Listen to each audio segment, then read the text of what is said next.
hablarnos hoy de algo que a mí me gusta mucho también, porque además viene mucha gente. Rabietas en los niños pequeños. Sabemos que, a ver, es ley de vida, los niños lloran, tienen una edad crítica, pero hablamos ya de rabietas que los padres ya no pueden controlar, que ya es algo... Cuéntanos, ¿por qué son así? Bueno, lo metemos dentro del cajón de las rabietas, pero va un poquito más allá, creo yo, la verdad, porque es normal que los niños a veces pues se enfaden un poquito, bueno, están forjando su carácter. Yo entiendo que cuando la gente nos pregunta, va refiriéndose a esas conductas desafiantes hacia los padres, ¿no? Cuando empiezan a enfadarse, a discutir con los padres, a negarse a llevar una conducta, una regla normal a nivel familiar, o cuando están en el colegio y desafían a los profesores, bueno, culpabilizan a los demás, se vuelven agresivos, pueden llegar a mentir, a pegar. ¿Hablamos de qué edad ya? Porque a lo mejor algunos están pensando en las rabietas típicas pataletas de 2-3 años, que a lo mejor se tiran al suelo y patalean y no quieren esto o lo otro, o hablamos ya de... ya son más mayores, ya son rabietas de niños más mayores, ¿o no? Estaríamos hablando de la infancia, pero no de los 3 primeros años, por supuesto, porque ahí todavía, como siempre digo, hay un vínculo con la madre muy próximo. Es a partir de los 3 cuando ya empiezan a desidentificarse del patrón materno, ¿no? Y empiezan a ir desarrollando su personalidad. Entonces, normalmente suele empezar ya a ser claramente observable sobre los 6, 7, 8, 9, 10 años, 10 años, bueno, sobre todo esa edad es la más crítica, entre los 5 y la pubertad. Luego ya la pubertad y la adolescencia ya es, ahí os quedáis y algunos son los rebeldes sin causa, que ya vienen de este comportamiento y luego se buscan su pandilla, su grupo, buscan la familia dentro del núcleo familiar, que son los amigos, el sistema de pertenencia. Pero cuando hablamos de rabietas, lo leo, sí me estoy refiriendo a ese rango de edad, pero que son rabietas desafiantes, rabietas donde los padres dicen, ya no sabemos qué hacer con los niños, ¿no, Elia? O con mi hijo, o con mi hija. Bueno, en este caso también estaríamos, ¿se da más en niños? En niñas pues también se suele dar más en niños, porque la agresividad a esa edad, que ya están con la testosterona, los niños, la testosterona es una hormona que principalmente tienen los hombres, las mujeres también, porque las suprarrenales segregan testosterona, así como estrógenos. Entonces los hombres también tienen estrógenos, pero la mujer tiene más estrógenos y los hombres más testosterona. La testosterona es una hormona con tendencia a la acción, a la defensa, a la pelea, a la lucha. Por eso los hombres biológicamente tienen un comportamiento más aguerrido, ¿no? que la mujer, ¿de acuerdo? Entonces, claro, es en niños donde realmente vamos a encontrarnos pues ese comportamiento más desafiante, más tendente a la agresión, a la pelea y a la mentira y a la violación de reglas. Entonces, aquí, ¿qué hay que hacer en este tipo de casos? Cuando esto pasa, nuevamente tenemos que ir a mirar, hacer una mirada a los padres. La terapia empieza por los padres, no por los hijos. O sea, el problema aquí es principalmente que el niño entienda que el problema no lo tiene el niño. O sea, no es que el niño, es que eres un niño desordenado, es que, no sé, o sea, esas etiquetas, esos handicaps que a veces se les da, tanto en el colegio como en casa, no son saludables para el niño, porque si al niño le etiquetan de un niño malo, el niño seguirá siendo malo. Es decir, inconscientemente aquello que tú me dices que yo no haga, se vuelve un patrón de comportamiento, porque si tú me dices, y acabo de nacer hace 3 o 4 años, o 5 o 6, da igual, soy nada en la vida de tiempo que llevo. Si tú a mí me etiquetas porque yo soy de una determinada forma, me estás diciendo, papá y mamá, que soy así. Yo soy así. Entonces, es el comportamiento que yo tengo que llevar si realmente soy de esta tipología.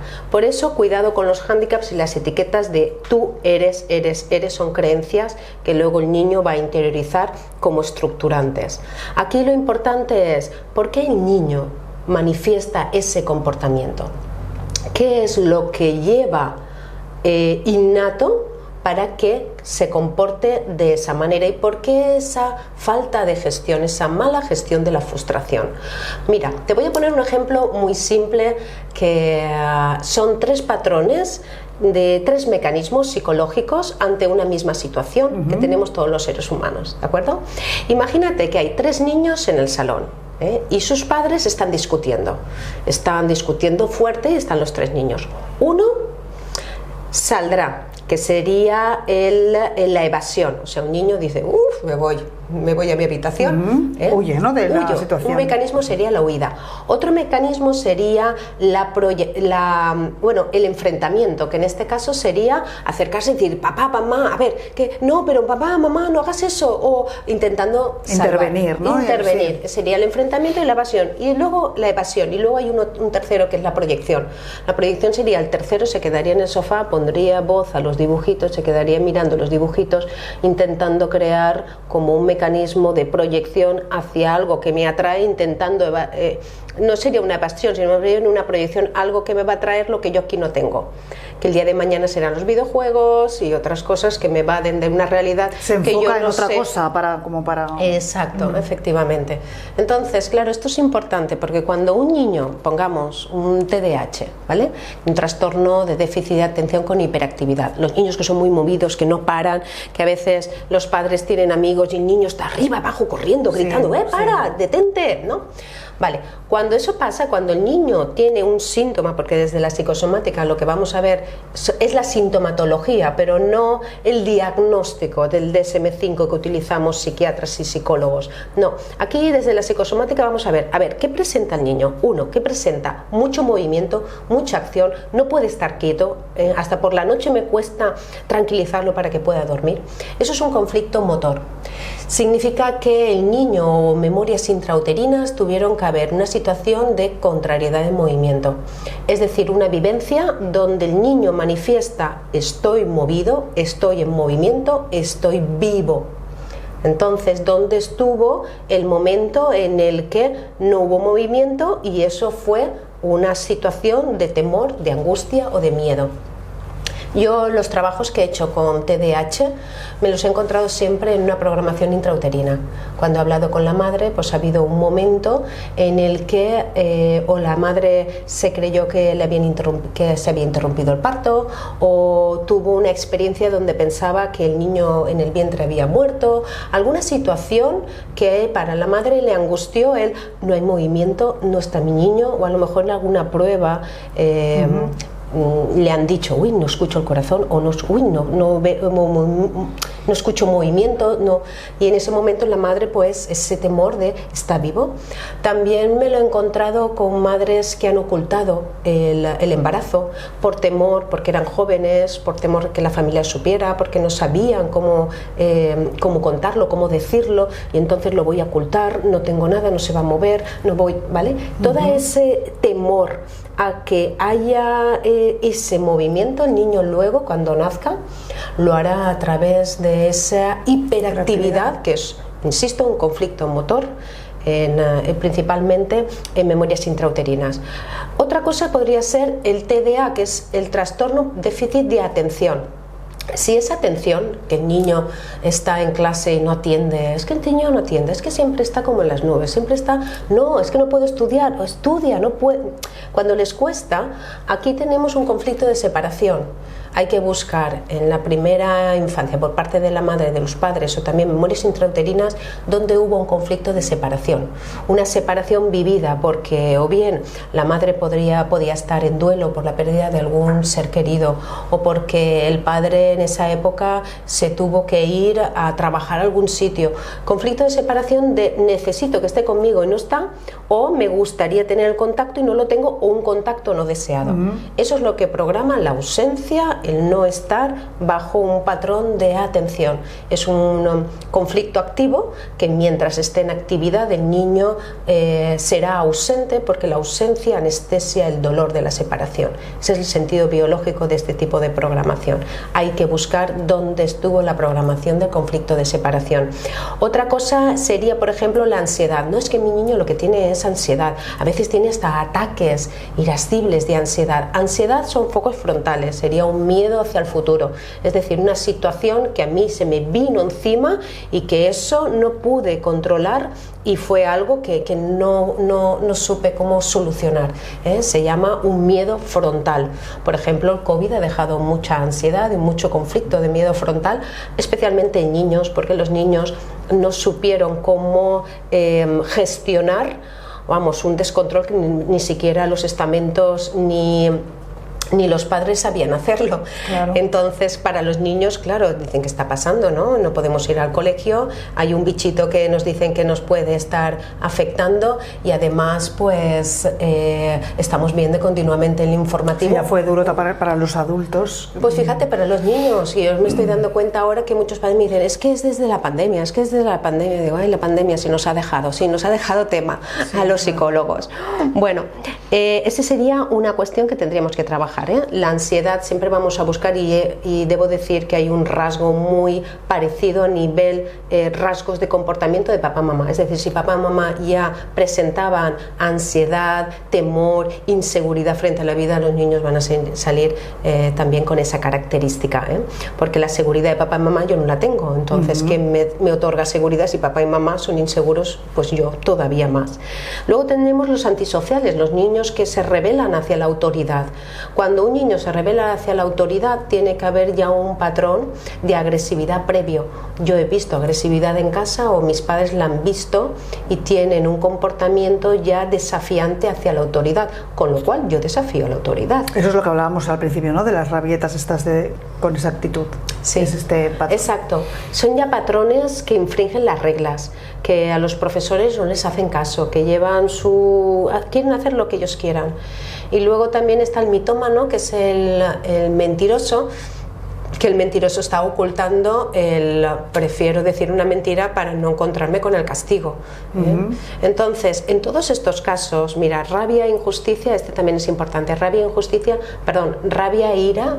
Los niños que tienen mucha rabia e ira, que dices, jolín, con lo pequeñito que es, qué rabia tiene ya, qué ira tiene ya, tiene que ver con conflictos de injusticia y rencor en el territorio, con lo cual ha habido injusticias en la familia, o bien los padres creen que la familia de origen de ellos ha sido injusta con ellos y hablan mucho de es que mis padres, mis hermanos, la herencia o cosas así que manifiestan y los niños lo perciben todo. Es que muchas veces los padres creen que sus vivencias personales son ajenas a los niños y los niños ya no se enteran, ¿no? Lo están percibiendo todo, están creciendo, son puras esponjas. Entonces, cuidado con aquellos comportamientos, aquellas discusiones o aquellos mensajes que transmiten los padres y cómo lo transmiten, porque los niños, aunque estén sentados comiendo, viendo la televisión, tienen un radar, lo tenemos todos, que está todo el rato ahí radiografiándolo todo, porque tenemos un 95% que es nuestro inconsciente que está detectando todo lo que está pasando a nuestro alrededor. Entonces, cuidado con cómo es nuestro comportamiento. Por sus actos los conoceréis, es decir, no es lo que yo digo, sino cómo yo actúo. Si tus hijos actúan de una manera, mírate a ti mismo, porque algo de ti, que es su patrón en el que ellos se miran, están viendo que están manifestando por ti, porque tú lo ocultas. Entonces él te lo muestra, te está diciendo, esto no es correcto, lo estás haciendo, con lo cual no me castigues por aquello que tú no estás haciendo bien. Por ejemplo, también con esas rabietas y esos movimientos por la casa, es una llamada de atención a papá, mamá, qué está pasando entre ellos, que esconden, que no manifiestan. Es que es todo un mundo, Lola, lo que hay detrás. Sí, claro, ahora se ha oído mucho que los niños que tenían ese comportamiento estaban buscando llamar la atención. Sí. O el que cuando me porto mal, aunque sea para reñirme, me están prestando esa atención, pues yo repito esto una y otra vez y contra peor me porto, más caso me hacen. A lo mejor, o sea, los padres en qué momento pueden decir, no, esto ya se pasa de castaño oscuro, no es ya que tenga genio, porque muchas veces, no, es que tiene un genio tal, o que tiene un carácter, pero es que llega un punto que eso se puede ir de las manos, que es cuando a lo mejor ya acuden, ¿no? Decir, es que ya no sé qué hacer. Claro. O sea, ya no hace ningún caso a nadie, ya no hay manos, ya se me ha ido de las manos. Entonces, para que eso no llegue, ¿en qué punto los padres pueden decir, no, aquí ya nos tienen que ayudar porque aquí pasa algo, esto ya no son pequeñas rabietas, no es genio, no es...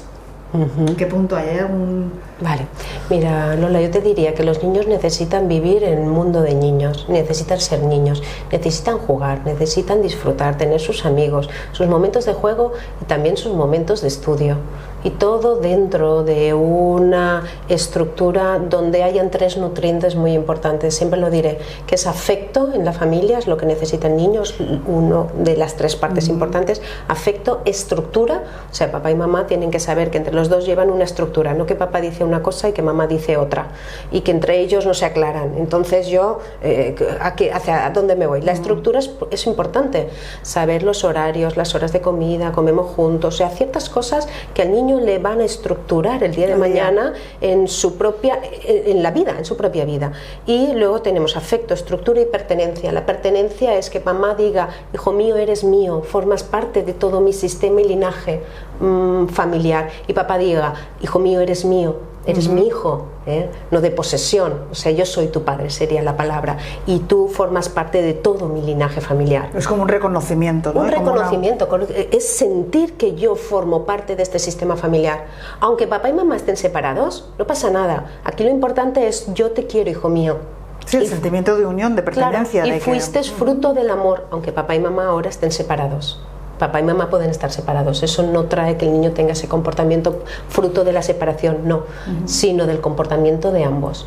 Entonces, claro, mientras esto se dé, estos 3 alimentos, el niño va a tener un desarrollo psicológico, pues diríamos que dentro de los parámetros comunes de su edad. Ahora, se ve claramente cuando el niño ya se sale de lo que sería esa norma familiar y social, porque hasta en la escuela lo dicen, los amigos o familiares cuando van a casa ven que no es un comportamiento adaptado. Ahí los padres ya tienen que ir buscando soluciones, cuando las soluciones realmente no es el niño, son los padres. ¿Y la terapia se hace con los 3? Pues lo suyo sería que el padre tuviera una terapia individual, la madre tuviera una terapia individual, en donde ambos profesionales luego puedan tener comunicación entre ellos para poder hacer más tarde un abordaje dentro del sistema familiar, ver la estructura familiar, cómo es. Entonces ya, si quieres, yo te diría que lo que yo me gustaría transmitir a todas las personas es, estamos en una vida que es una experiencia maravillosa. La vida es una experiencia maravillosa. Yo sé que para todos, sin excepción, para todos ha habido situaciones más difíciles, más duras. A veces la vida en sí trae situaciones conflictivas, pero aquí estamos porque lo principal y más importante es aprender a través de nosotros, de nuestra historia, de nuestras experiencias. Conocimiento nos hace abrirnos a nuevas posibilidades y a nuevas conciencias. Entonces, las personas que quieran vivir anestesiadas de ello, que quieran solamente un patrón, de que la vida me dé dinero y vacaciones, y aquí los niños que se eduquen y yo no tengo nada que ver con ese comportamiento, pues la vida les va a traer más de lo mismo hasta que realmente, como me decía mi consejera espiritual, me dice, Noelia, la vida no esperes que venga un príncipe y te dé un beso, a veces te da una bofetada cuando no hacen caso o no haces caso. Y yo digo, pues sí, efectivamente, así, esa es la realidad. Todos esperamos que la vida nos traiga fruto, pero ¿qué estamos sembrando? Entonces empezamos por, primero que todo, ser conscientes de nosotros, de nuestra vida y nuestra historia. Así que acudir a terapia es sanador y no por ello tengo que estar mal de la cabeza. Al contrario, creo que debería ser asistir más a los psicólogos, que psicología solamente es encuentro con uno mismo, más que quizás otros. Bueno, todo es importante, pero la psicología también, sin duda alguna. Muy bien, Noelia. Pues muchas gracias, y quien tenga niños así con esas rabietas, con esas, pues bueno, nuevo, se puede hablar del tema y se puede solucionar. Así es. Gracias. Muchas gracias, Lola.